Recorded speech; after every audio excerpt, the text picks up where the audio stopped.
Where is Latin America? Well, just like the question, who's the most iconic Spice Girl, the answer depends on who you ask. Some people say Latin America is anywhere south of the US. Others say it's anywhere south of the US where Romance languages are commonly spoken. So we're talking about anywhere from 20 to 52 countries and territories where hundreds of languages are spoken across millions of square miles. As I scrolled through these debates in a few scholarly tomes and Reddit, I couldn't help but wonder, why lump so many distinct countries into one identity? What makes a Latin American Latin American? Hi, I'm Curly Velasquez, and this is Crash Course Latin American Literature.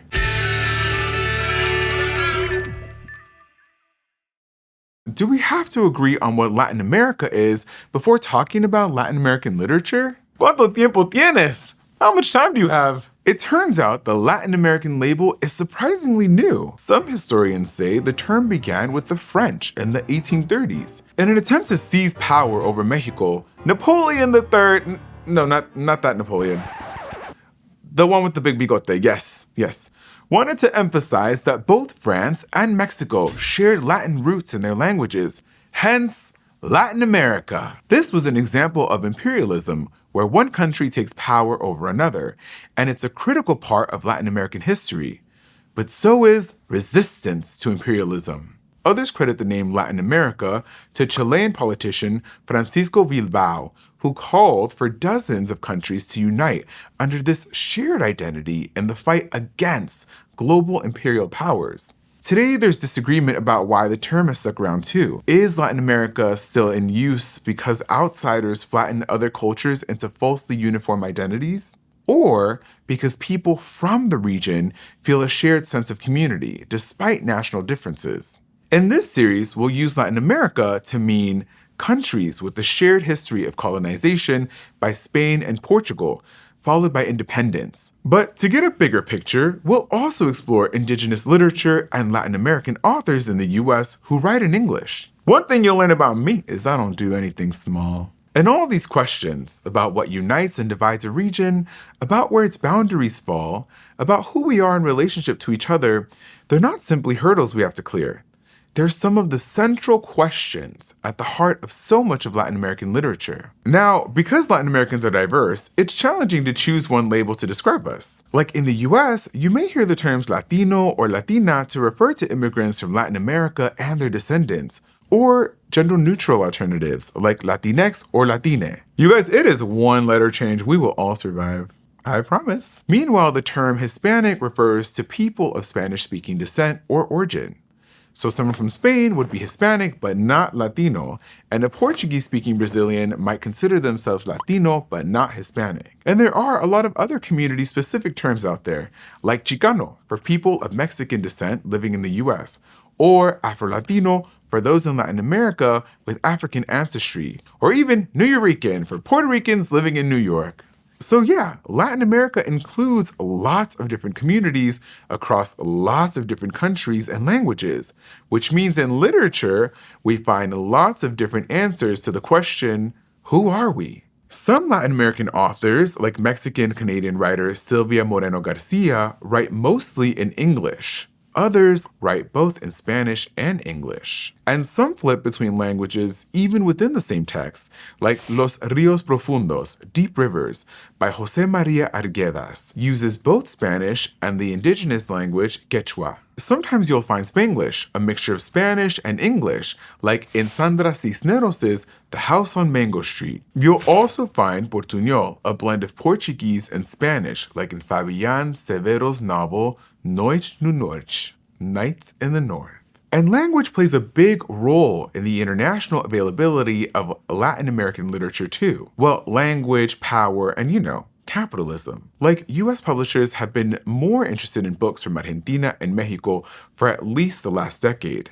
So these are the books that tend to get translated into English, and that influences what can make its way into English language classes and crash courses. In this series, we'll span diverse genres and take a broad view of what literature means. Or literature. if you're Oprah. We'll cover the usual suspects, poetry, novels, and short stories, but also dive into historical accounts, political essays, and other texts. Do my ex's text messages count too, or not so much? Oh, you're saying no. Okay. Often we'll encounter authors with ties to multiple countries. Like Clarice Lispector was born in Ukraine, but spent much of her life in Brazil.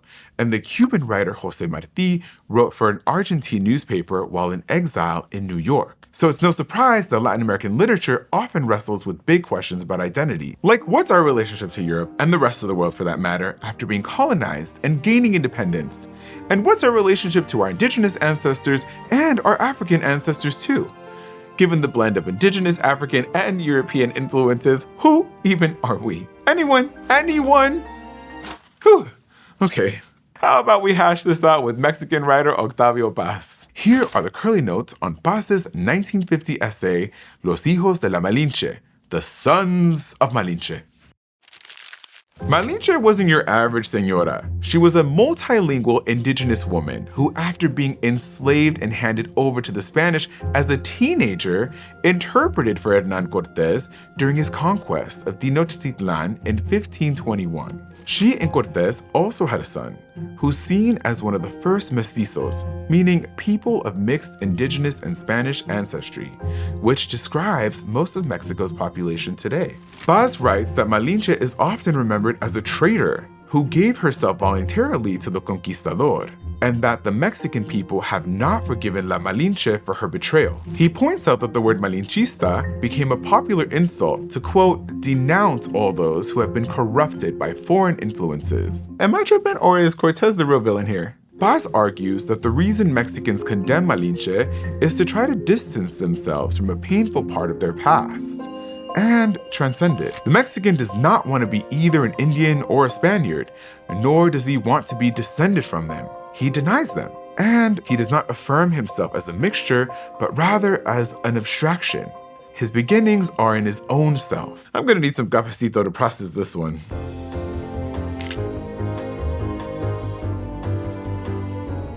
Much better. When your national identity is a mix of cultures and has been shaped by violent colonization, how do you begin to answer a question like, who are we? How far back should we go for answers? And how close to home should we stay? Another Mexican writer, Carlos Fuentes, explores those questions in his 1975 novel, Terra Nostra. Rather than analyze a single historical figure like Malinche, Fuentes prowls for answers across history, zooming between ancient Rome, pre-colonial Mexico, 16th century Spain, and 1999 Paris. But Fuentes doesn't stop there. He links Spain's colonization of the Americas to a much bigger story. A New York Times review described Terra Nostra as a panoramic Hispano-American creation myth, and the scholar Lucille Kerr says that it explores Mexican identity in terms of universal myth and history. In the world of Terra Nostra, the mystery of Mexican identity is the same mystery of civilization on which civilization itself is founded, meaning like, we're all products of violent histories, of borders that shifted over time. All of civilization is a story of different peoples, clashing and melding and becoming something new. In this way, the Latin American story, or stories, really shed light on all of our stories. Much of Terra Nostra focuses on a fictionalized account of the real-life Spanish king Felipe II, who was a true Nepo baby. He inherited his entire kingdom from his dad. Must be nice. All I got from my dad was a used Honda. Felipe obsessively constructed a massive palace/mausoleum called the Escorial, and Fuentes portrays it in a real the emperor has no clothes kind of way. Even though Spain colonized and held power in the Americas for centuries, Felipe's single-minded focus on what amounts to an extremely elaborate coffin reflects the emptiness of the whole colonial project as based on death, on nada. And Fuentes wasn't the only writer to explore Latin American identity by thinking globally. Before him in Argentina, Jorge Luis Borges wrestled with these issues in his work. He was of Spanish, Portuguese, and English descent, educated in Switzerland, and traveled often to Europe. His whole life and work was at the crossroads of these identity intersections. And in his 1951 essay, El escritor argentino y la tradición, the Argentine writer and tradition, Borges encourages others to work at these crossroads too. He resists the idea that to be an Argentine writer means only dabbling in your own backyard. We must believe that the universe is our birthright and try out every subject. Borges is capturing a tension between the local and the global that can be found in a lot of Latin American literature. In communities living with the legacy of colonization, you can't start asking a question like, who are we, without searching the world for answers. So what do you do with that? The Brazilian writer Oswald de Andrade suggests cannibalism. Cultural cannibalism, that is. He does it himself in his 1928 essay Manifesto Antropófago, Cannibalist Manifesto, with this line, Tupi or not Tupi? That is the question. Sound familiar? He's reappropriating Shakespeare's famous line from Hamlet, using the similar sounding name of an indigenous people in Brazil. Like, why not devour and Brazilify one of the most famous lines in English literature? Andrade calls for Brazilians to do the same, take in the influences, blend them up, and pour them out as something totally new. Oh, thank you. It's my post-colonial protein smoothie. I think it needs some work. In a vastly diverse region, you're not going to find one single answer to the question, who are we? Latin American literature is produced across many different communities in many different languages from a blend of influences. And when Latin American writers explore identity, they're often navigating the tension between influences from their own neighborhood and the other side of the world. To which I say, ¿por qué no los dos?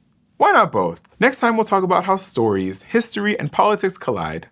See you then. Thanks for watching this episode of Crash Course Latin American Literature, which was filmed at the Carlos Hernandez Studio in Indianapolis and was made with the help of all these nice people. If you want to help keep Crash Course free for everyone forever, you can join our community on Patreon. Oh, and if you're interested in learning about some of the topics covered in this episode, we pulled together a playlist you can dig into.